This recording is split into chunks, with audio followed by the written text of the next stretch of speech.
going to do the book called Unretirement. And this is a book that is written by Farrell. He is a Business Week columnist and is very active in financial type of issues. In fact, the first book that he wrote, you can see in his bio, is called Deflation: What Happens When Prices Fall. And what this book is all about, and y'all, we will not specify who's a boomer and who's an octogenarian and what your age is or anything. I guess you speak for yourself. But I want to tell you all what this book says is the relationship between work and aging isn't as dreadful as you might think. There is some upbeat messages here to go up. Here's the quote. Well, don't be depressed. The dire Jeremites aimed at an aging America are wrong and deeply misplaced. The graying of America is terrific news. Living longer is good. Embrace the realization that boomers on average are healthier and better educated than previous generations. An aging population presents an enormous opportunity for society and for aging individuals to seize and exploit. Never before have so many people had so much experience and the time and the capacity to do something significant with it. Now look at the next quote. It's talking about the title of the book, Unretirement. So we're reimagining and reinventing this time. If the popular images of retirement are the golf course and the RV, the defining institutions of unretirement are the workplace and the entrepreneurial startup.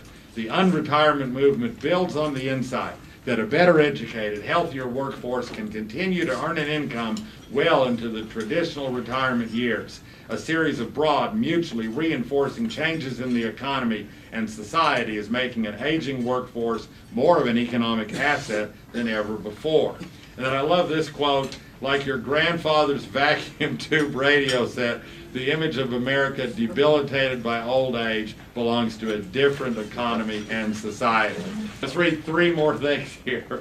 Older workers are going to change the workforce as profoundly as women did. Older workers are to the first half of the 21st century what women were to the last half of the 20th century. Next, by many measures, about half or more of the aging Woodstock generation should have sufficient resources for a decent standard of living in old age. They'll likely stay on their job because they enjoy their work, their colleagues, and their customers. And by the way, he does make the point that he did not go to Woodstock. He did buy the album later, but he was not there. And frankly, I think that's good. I didn't want to see him with his clothes off anyway, so it doesn't matter.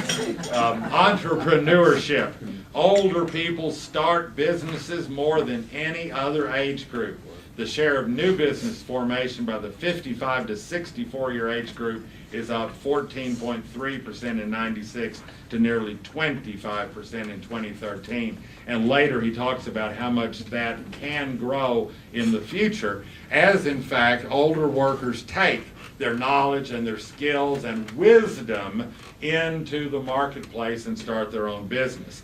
Y'all, just want to close and tell you this is not a difficult read. I mean, it's full of data and studies and so forth. It's not a difficult read. I think it's upbeat, as I've said, but it's also probably not a book that you sit in a recliner, turn on a game, pop open a beer, and get it. You know, it's a book you have to focus on, but it's upbeat, and if you're worried about what you're going to do in your aging years, you'll read this one, it'll help you out. Hope y'all enjoyed that synopsis of Unretirement.